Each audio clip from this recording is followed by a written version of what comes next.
As the conveyor belt hummed in the bustling security line at JFK International Airport, Patrick Thompson felt a familiar knot tighten in his stomach.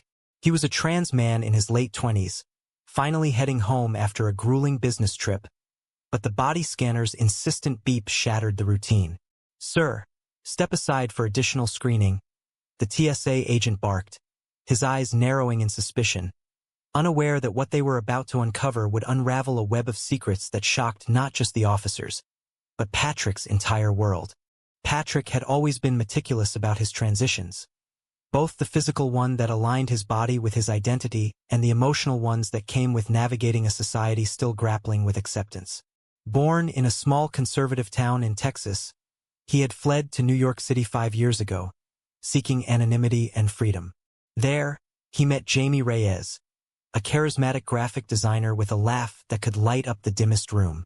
Their relationship started as a chance encounter at a Pride event, evolving into something profound, built on shared vulnerabilities and unspoken dreams. But lately, cracks had begun to show. Jamie's family, devout Catholics from Miami, had no idea about Patrick's transgender history, and Jamie insisted on keeping it that way to avoid conflict. "They wouldn't understand," he'd say, his voice laced with guilt. Patrick swallowed his resentment, but it festered like an open wound. The pat-down was invasive, the agent's gloved hands probing with clinical detachment. Patrick's heart raced as they reached his chest binder, a necessary garment that flattened his contours. "What's this?" the agent muttered, signaling for a supervisor. Whispers spread among the officers as they pulled Patrick into a private room. He tried to explain calmly, testosterone treatments, top surgery scars, but their faces hardened. Then came the real bombshell. A routine ID check revealed discrepancies. Patrick's legal name hadn't been fully updated on all documents due to bureaucratic delays in Texas, but that wasn't the shock. Tucked in his wallet was a faded photo of him pre-transition, with a note scribbled on the back. "To my daughter, come home. Love, Mom." The agent's eyes widened. "This doesn't match," the supervisor said, holding up the photo. But it was the prescription bottle in his bag that sealed the chaos fertility meds, prescribed under his dead name. Word spread like wildfire through the airport staff. A trans man carrying fertility drugs? Speculation buzzed. Was he involved in some illicit surrogacy scheme? Or worse, identity fraud? Patrick's phone buzzed incessantly. Jamie, probably wondering why he was delayed. But Patrick couldn't answer. He was too busy defending his existence to strangers who saw him as a puzzle to solve. The interrogation dragged on for hours, probing into his medical history, his relationships, his reasons for traveling. "Why the meds?" they pressed. Patrick hesitated, then confessed. He and Jamie had been discussing starting a family. As a trans man who hadn't undergone hysterectomy, Patrick could carry a child, a choice that defied norms even within the LGBTQ community. It was their secret plan, one that Jamie was terrified of revealing to his family. By the time Patrick was released with a stern warning about document consistency, the emotional toll was immense. He emerged from the room to find Jamie waiting anxiously in the terminal, having driven from their Brooklyn apartment after frantic texts from Patrick's delayed flight app. "What happened?" Jamie asked, pulling him into a hug. Patrick's voice cracked as he recounted the ordeal. The exposure, the judgment, the way the agent's questions mirrored the doubts he'd buried deep. Jamie's face paled. "They saw the photo? The meds?" His whisper was laced with panic, not just for Patrick, but for the ripple effects on their life together. That night, back in their cozy apartment overlooking the East River, the argument erupted like a storm long brewing. "How could you be so careless?" Jamie accused, pacing the living room. "If my family finds out." Patrick shot back. "Your family? What about me? I was humiliated today because I have to hide who I am for your sake." The words hung heavy, exposing the fault lines in their relationship. Jamie's fear of rejection from his conservative roots clashed with Patrick's need for authenticity. They had met during a time when both were healing, Patrick from dysphoria and family estrangement, Jamie from a string of superficial hookups that left him empty. Their love was real, but societal pressures were chipping away at it. As days turned into weeks, the airport incident became a catalyst for deeper conflicts. Patrick's story leaked anonymously to a local news blog, twisted into sensational headlines. Trans man's airport drama. Hidden agenda or honest mistake? Comments flooded in, some supportive, others vicious, questioning his validity as a man, his right to parenthood. Jamie's sister, Maria, stumbled upon the article and confronted him. "Is this your boyfriend? What's going on?" she demanded over the phone. Jamie deflected, but the lie weighed on him. He loved Patrick fiercely, but the fear of losing his family's approval gnawed at him. Flashbacks to his childhood, his father's stern lectures on traditional values, haunted him. Patrick, meanwhile, sought solace in a support group for trans individuals in relationships. There, he met others facing similar battles. Partners ashamed of their identities, societal stigma around trans parenthood. One member, a non-binary person named Taylor, shared a story of their own breakup due to unaddressed prejudices. "Love isn't enough if it's conditional," Taylor said. Those words echoed in Patrick's mind as he returned home to find Jamie scrolling through family photos, tears in his eyes. "I can't keep pretending," Jamie admitted. They talked through the night, unpacking layers of hurt. Patrick's abandonment issues from his parents. Jamie's internalized homophobia masked as cultural loyalty. The tension peaked at a family gathering. Jamie had promised to attend alone in Miami, but Patrick insisted on coming, tired of being the secret. "If we're building a future, it has to include all of me," he said. Jamie relented, but anxiety simmered.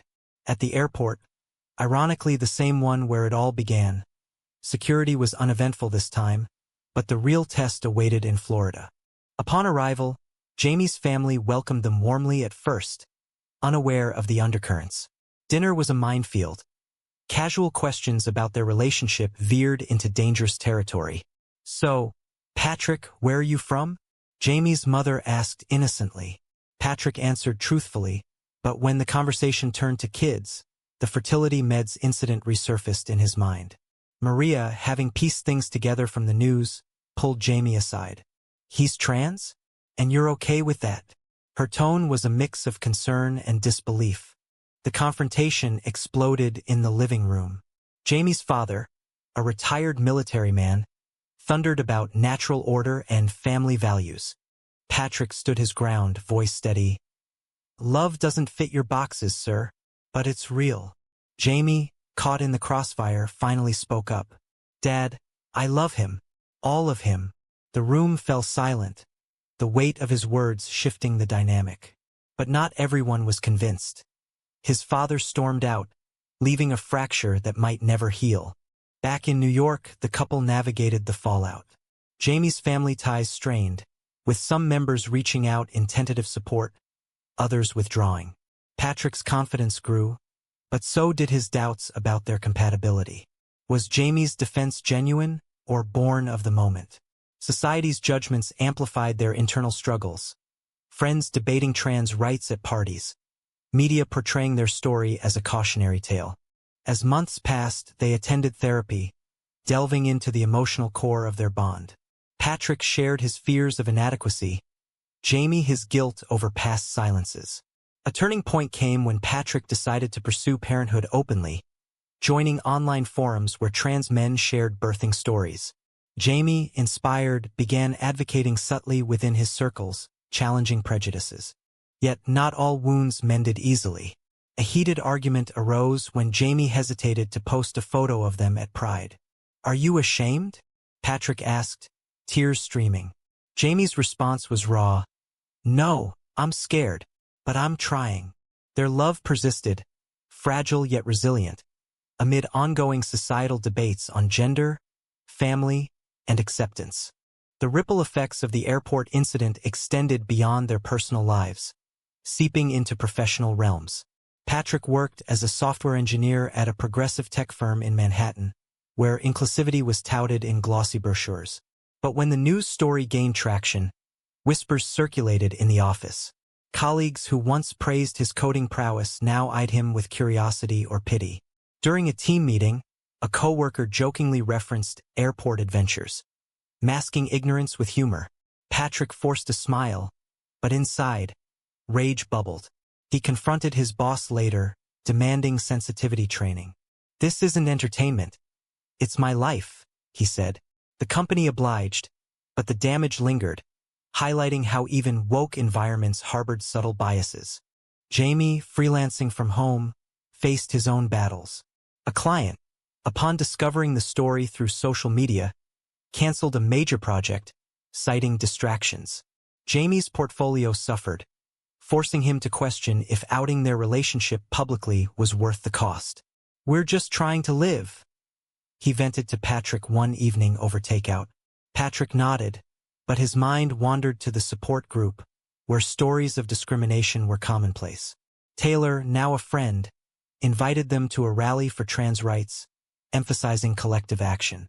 "Individual love stories matter, but systemic change protects them," Taylor argued. Attending the rally marked a shift. Surrounded by chants and rainbow flags, Patrick and Jamie held hands publicly, a small act of defiance. But media coverage twisted it.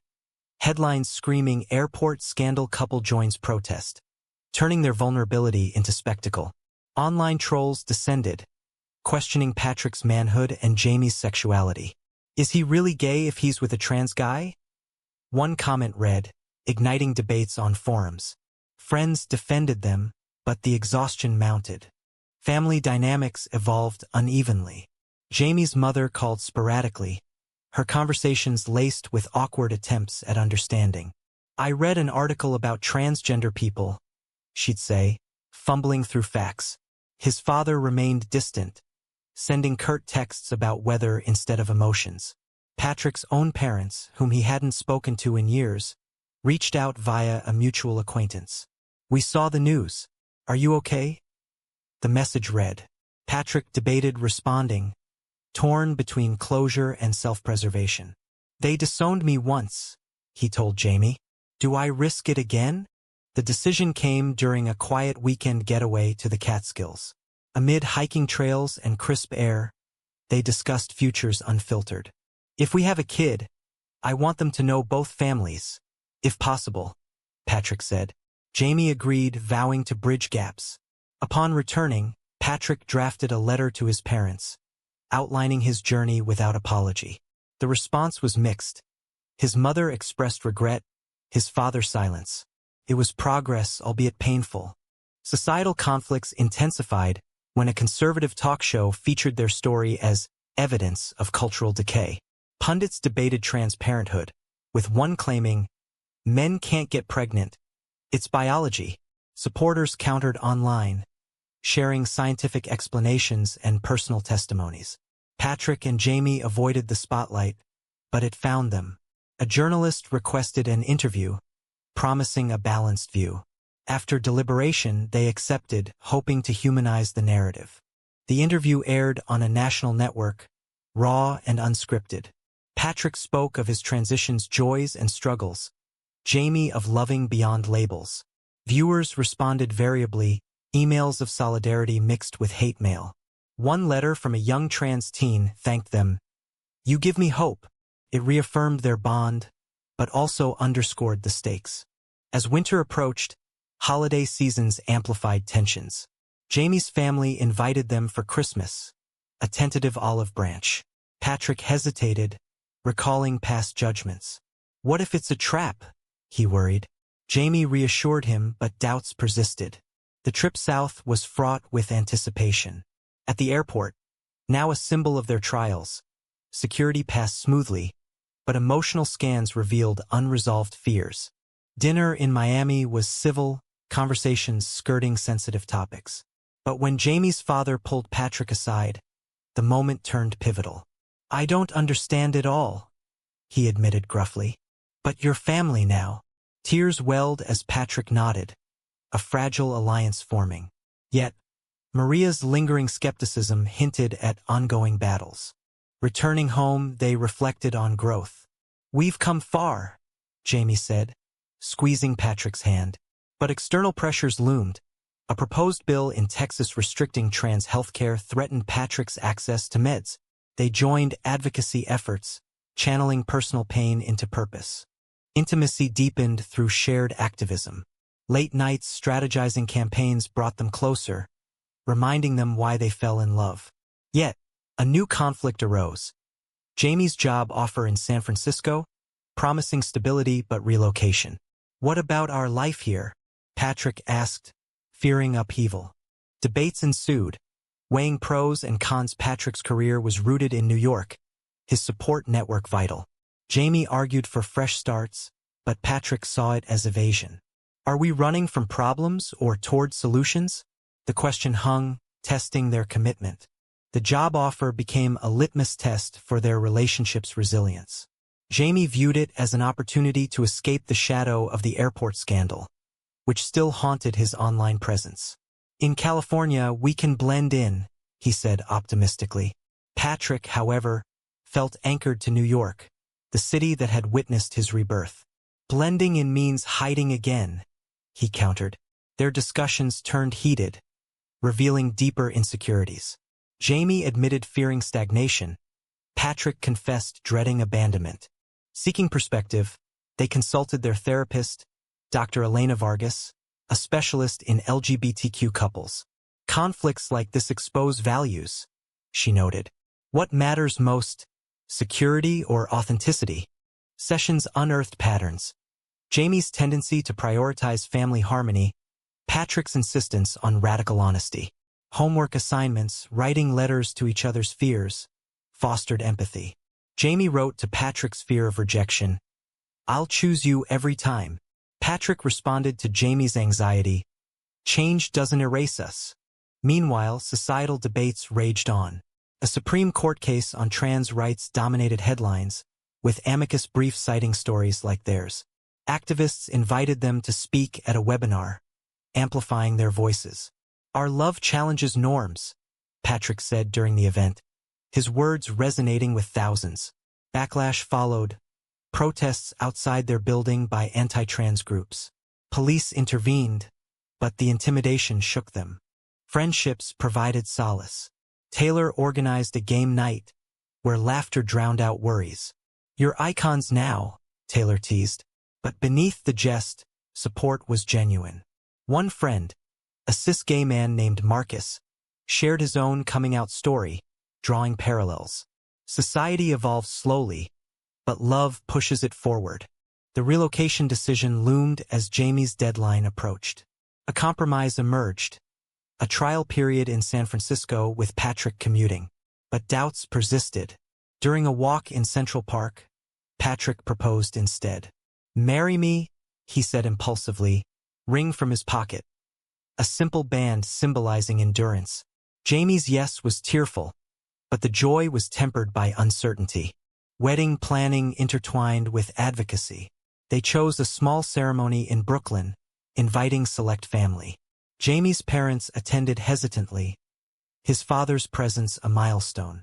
Patrick's mother flew in, her embrace healing old wounds.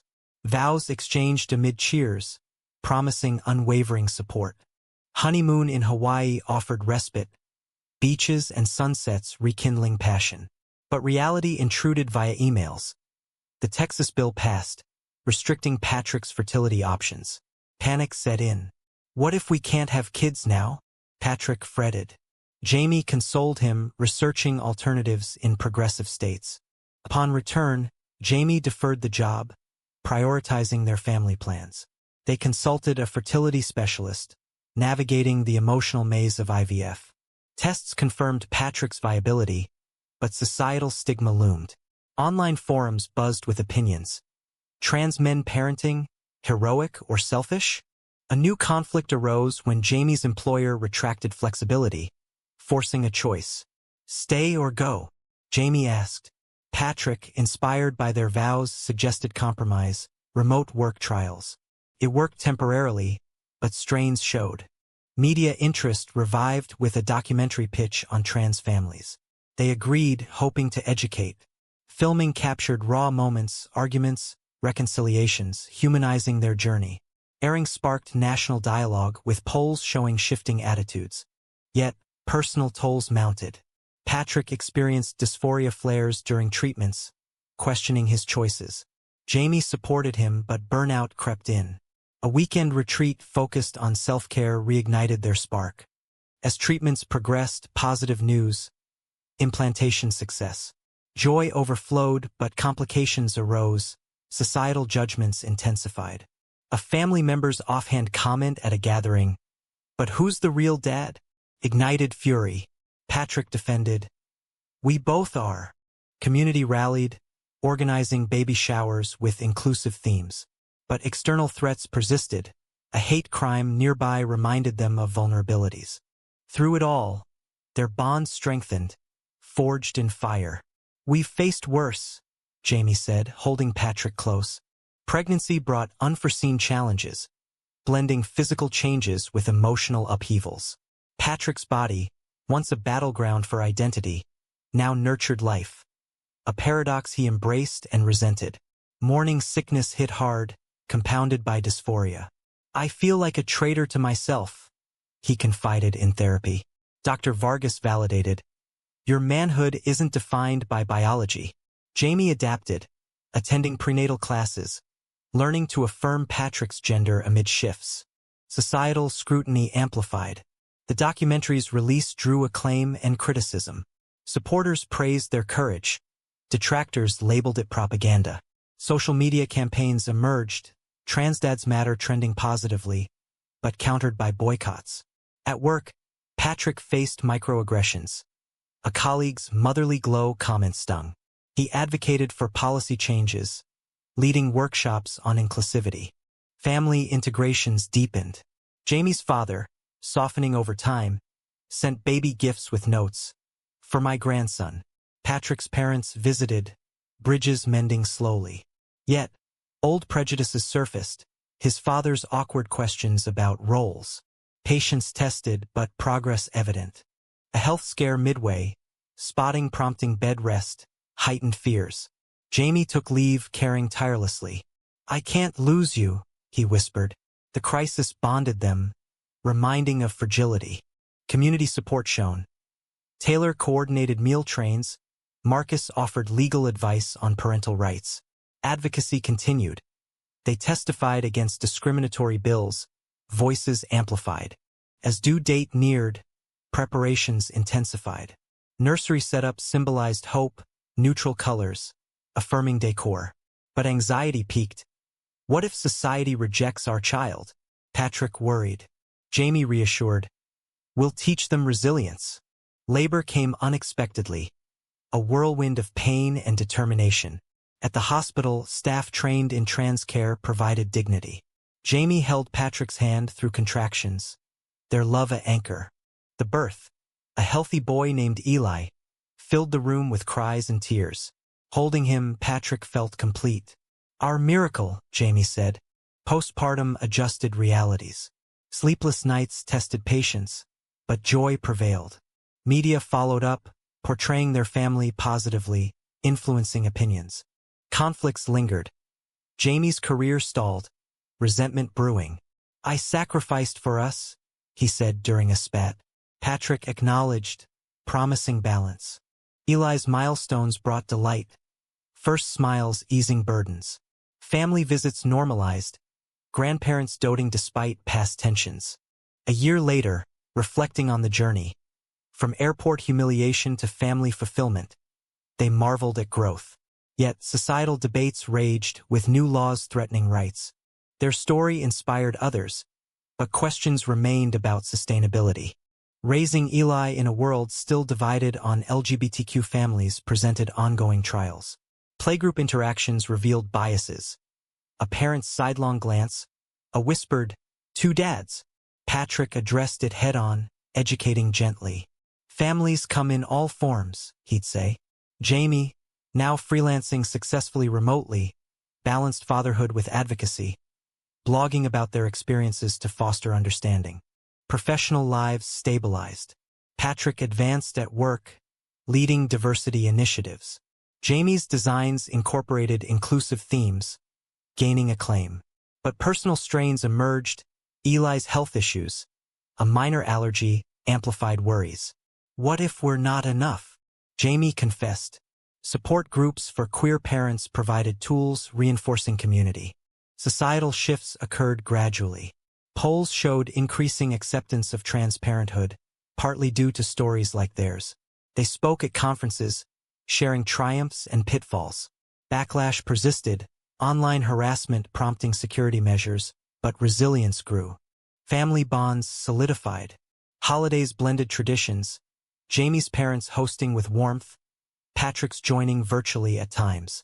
Eli's first words, "Dada," united them in laughter. Yet, deeper reflections surfaced. During a quiet evening, Patrick pondered choices. Was hiding worth the pain? Jamie admitted faults. I should have stood up sooner. Forgiveness flowed, strengthening ties. As Eli turned 2, they considered expanding the family, navigating legal hurdles in a changing political landscape.